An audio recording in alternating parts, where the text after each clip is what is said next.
Capres nomor urut 3 Ganjar Pranowo menyebut banyak pemilih muda yang lebih tertarik pada gimmick. Benarkah gimmick ini lebih laku dibanding gagasan atau ketiga capres dan juga cawapres memang belum banyak mengeksplorasi soal gagasan dan mungkin saja ini lebih mementingkan eksploitasi gimmick. Sore hari ini sudah ada juru bicara Timnas Amin, Mardani Alisera, ada juga juru bicara TPN Ganjar Mahfud, Guntur Romli yang akan segera bergabung, dan juru bicara TKN Prabowo Gibran, Putri Komarudin. Selamat sore semuanya, bapak-bapak dan juga ibu-ibu.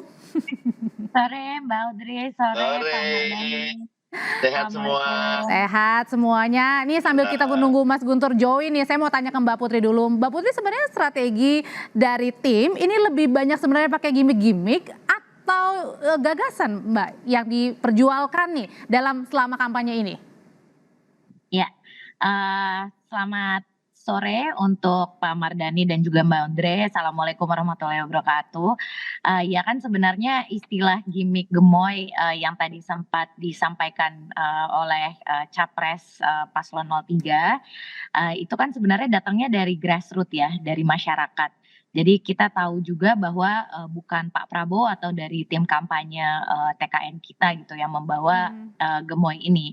Ini adalah respon yang positif sebenarnya dari anak-anak muda, generasi muda, bahwa di beberapa kesempatan ya Pak Prabowo menunjukkan sisi kegemoyannya ini gitu. Jadi itu yang mungkin harus kita menjadikan landasan di awal. Dan memang kalau tadi dibilang anak-anak muda ini harusnya kan dikasih perang gagasan gitu kan. Di setiap kesempatan Pak Prabowo dan Mas Gibran itu selalu mengedepankan gagasan. Pak Prabowo selalu menyampaikan soal program makan siang gratis dan juga susu gratis yang nantinya akan membuat generasi muda kita lebih setara kesempatannya tentu. Terus Mas Gibran juga berkali-kali menyampaikan soal kredit startup milenial yang juga menjadi salah satu tumpuan program kita gitu untuk menciptakan entrepreneur yang berkualitas di Indonesia. Dan ini bisa didapatkan informasinya di mana-mana, baik itu di media sosial maupun di Mbak Putri, TV. mungkin kan nggak semuanya mengerti nih arti dari gemoy ini. Maksudnya apa sih Mbak yang dari gemoy tadi yang dibicarakan adalah datangnya justru dari grassroots? Ya. Gemoy kan menggemaskan ya, makanya kan ada joget gemoy, di mana Pak Prabowo juga terkadang kalau misalnya beliau lagi happy, misalnya lagi berinteraksi sama masyarakat, sering mengeluarkan joget-joget gemoynya itu gitu. Jadi kan akhirnya banyak kalimat-kalimat yang menyampaikan betapa gemoynya Bapak Prabowo, dan ini membuat banyak masyarakat juga jadi excited gitu, terutama di media sosial di kalangan netizen.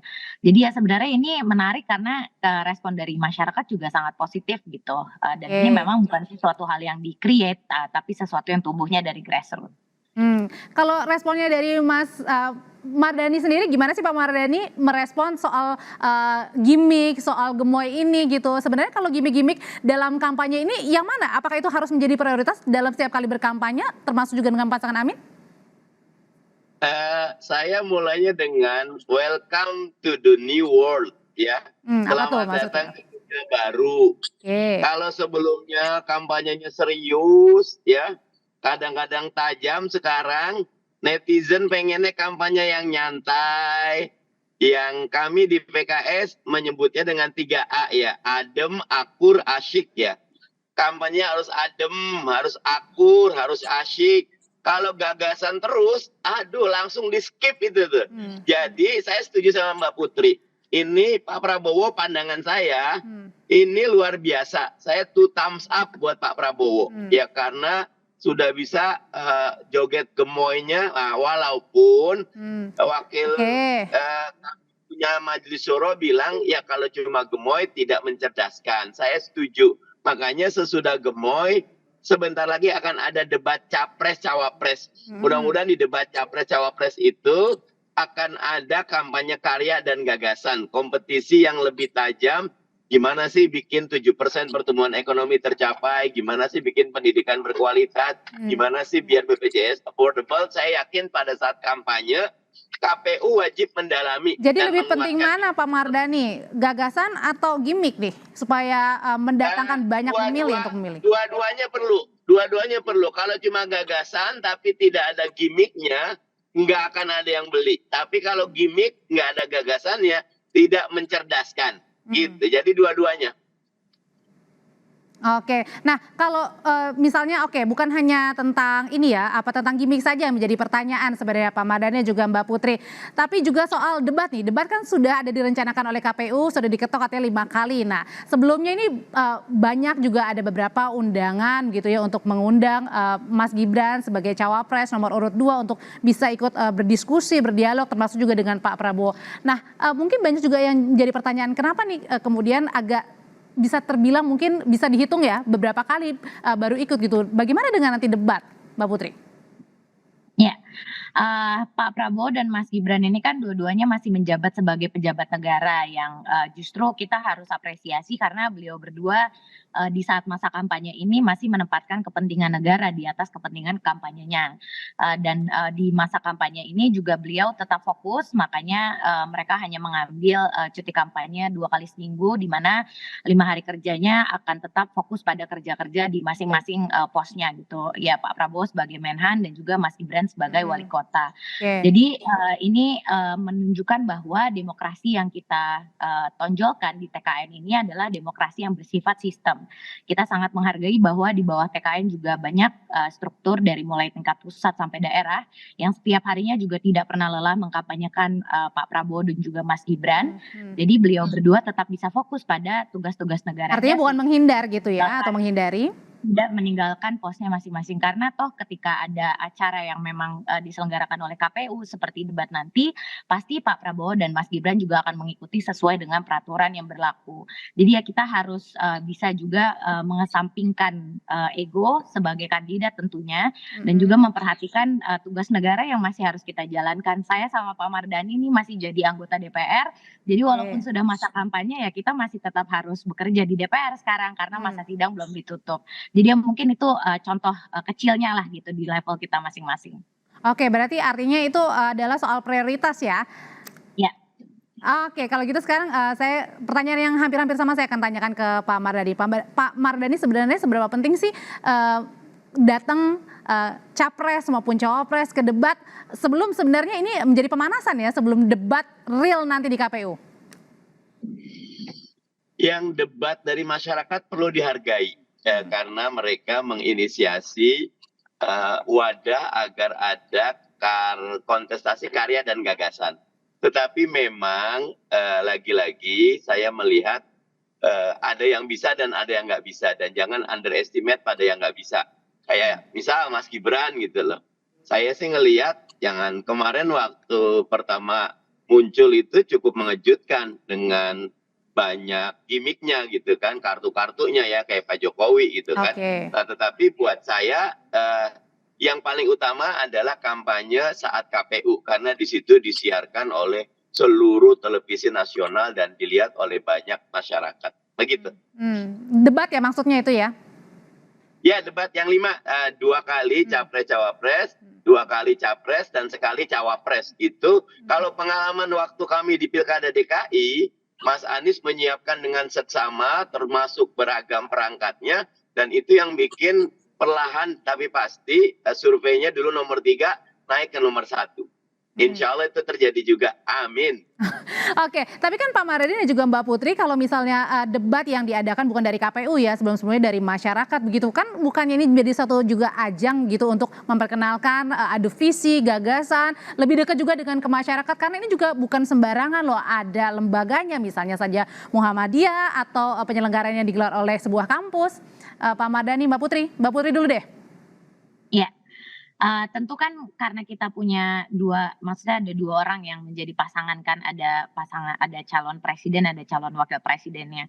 Jadi tentu ini juga disesuaikan dengan availability-nya masing-masing dari pasangan calon kita gitu. Jadi ketika yang satu tidak bisa, yang lainnya akan menjalankan tugas debat tersebut misalnya sesuai dengan kesesuaian jadwalnya. Jadi kalau yang kita lihat justru bagaimana masing-masing pasangan calon juga tetap ingat bahwa mereka semua masih bertugas. Kalau Pak Anies kan memang sudah pernah tugas ya jadi gubernur Tapi kan kita lihat juga misalnya Profesor Mahfud juga beliau masih menjadi Menko Polhukam gitu. Terus Caimin juga masih sebagai wakil ketua DPR dengan masing-masing tugas negara yang harus tetap jalan gitu walaupun masa kampanye telah dimulai. Jadi yang kita lihat di sini adalah yang tadi saya sampaikan di awal, harus ada prioritas supaya negara ini tidak berjalan sendiri saja karena sebagai orang yang sudah disumpah jabatan tentu kita harus tetap menjalankan tugas kita ini dengan sungguh-sungguh dan sesuai dengan sumpah jabatan kita, dan itu yang saya rasa sedang dijalankan oleh Pak Prabowo dan juga Mas Gibran. Kalau dari Pak Mardhani sendiri? Alhamdulillah Mas Anies dan Gus Imin selalu hadir dan menyempatkan bahkan kemarin waktu dengan anak muda sendirian di lingkungan hidup juga nggak banyak, dan kami terus karena Mas Anies dan Caimin sangat paham posisi kita underdog gitu loh, posisi kita mengusung perubahan, kita sangat perlu untuk menyuarakan dan menggaungkan ide dan gagasan kita, karena itu setiap ada kesempatan kami hadir dan kami berpartisipasi begitu. Oke, nah tetaplah bersama kami saudara, karena nanti saya masih akan banyak pertanyaan dan kita juga masih menghubungi ya Mas Guntur Romli untuk saya mau tanya-tanya banyak nih soal seberapa besar sebenarnya yang dipakai gimmick atau gagasan yang utama dalam kampanye menuju pemilu 2024. Ulasannya akan kami hadirkan, tetaplah bersama kami di Kompas Petang.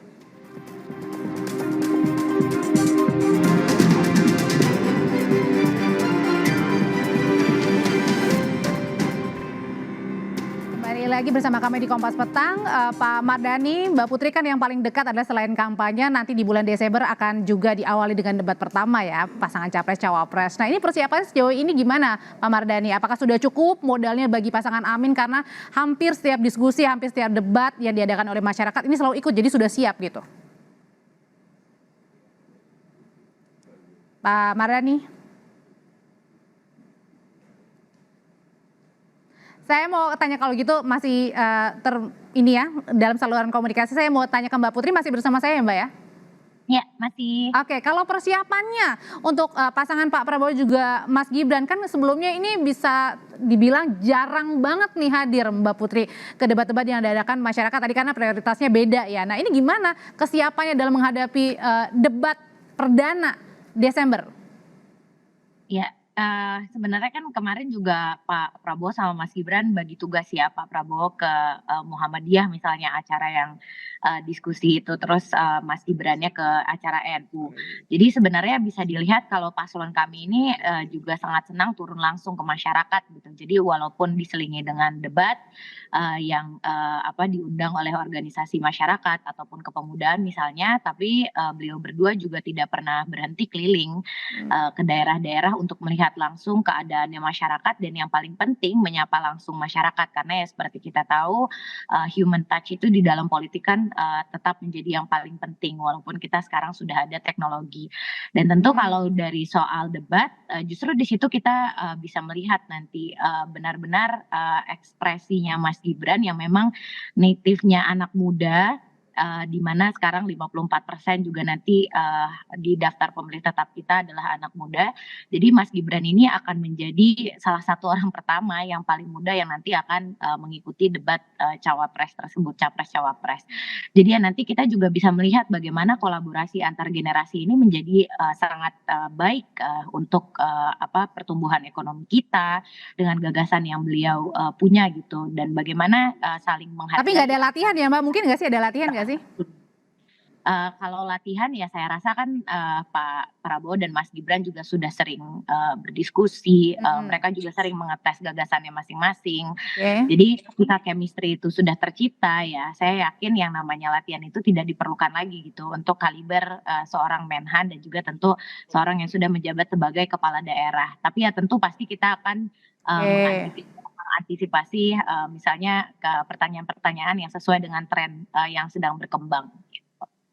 Oke, saya mau tanya ke Pak Mardhani tapi masih terputus ya sama saluran komunikasinya. Nah, saya kembali lagi nih ke pertanyaan yang sebelumnya ditanyakan Mbak Putri. Kan banyak nih sebenarnya menyayangkan pada saat debat yang diadakan oleh masyarakat atau lembaga-lembaga yang kredibel gini mau ketemu langsung, bertanya langsung, mau tahu gagasannya langsung, terutama ke Mas Gibran. Nah, ini sebenarnya gimana sih Mbak Putri dihadapi, kan sebenarnya masyarakat juga pengen tahu kenapa sebenarnya selain tadi ya masalah karena rutinitas untuk sebagai wali kota Solo juga. Ya, di berbagai kesempatan Mas Gibran turun ke masyarakat, kan sudah beberapa provinsi yang kemarin beliau kunjungi kan. Di situ juga beliau juga banyak menyapa langsung dan juga mendengarkan langsung keluh kesah masyarakat gitu. Jadi ketika forum-forum diskusi yang ada itu sifatnya audiensnya terbatas, mungkin hanya kalangan tertentu yang bisa ikut. Ketika beliau belusukan ke pasar, beliau juga langsung bertemu dengan anak-anak muda yang misalnya berjualan di sana. Terus beliau juga banyak ketemu dengan komunitas anak-anak muda yang mungkin tidak tergabung dalam forum-forum diskusi yang mengundang Pak Prabowo dan Mas Gibran. Itu kan bisa menjadi sarana diskusi yang langsung. Jadi ya ketika Pak Prabowo dan Mas Gibran berbagi tugas untuk mendatangi forum-forum diskusi yang mengundang para paslon, tentu sentuhan langsung ke masyarakat grassroots yang tidak menjadi bagian dari forum diskusi itu juga menjadi sangat penting. Dan beliau juga sangat aktif juga di media sosial, jadi interaksi lewat media sosial juga tidak pernah luput, dan semua kegiatannya juga selalu diliput oleh media gitu. Jadi bisa kita lihat sebenarnya dari situ kesiapannya beliau.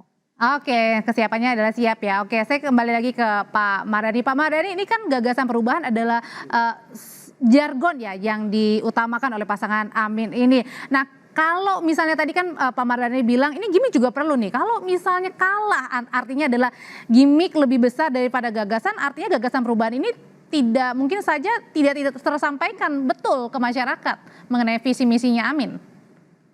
Sebetulnya tadi lagi-lagi saya mengutip welcome to the new world ya, selamat datang ke dunia baru, di mana gagasan tidak bisa disampaikan begitu saja tapi harus dibungkus dengan gimmick yang baik. Tapi kalau gimmicknya kebanyakan kayak sayur kebanyakan garam nanti keasinan.